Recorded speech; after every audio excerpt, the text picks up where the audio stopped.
Okay, so we've we've created the windscreen. Let's create the seat backs and the bumper bars. So, File, New, Metric, Standard, Create. Now we have two bumper bars. Let's do those first.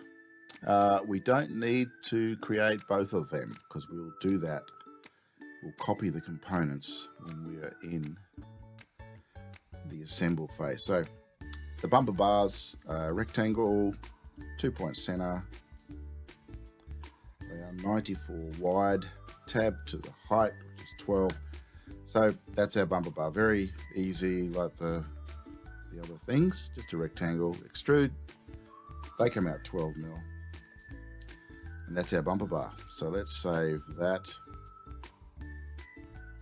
as our bumper bars. Yes.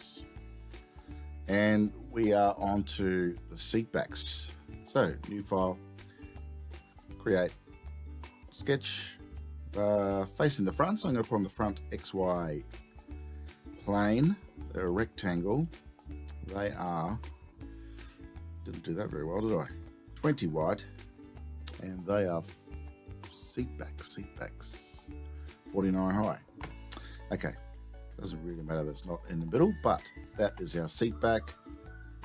Finish the sketch. We can put the fillets there. I'm going to put them on here.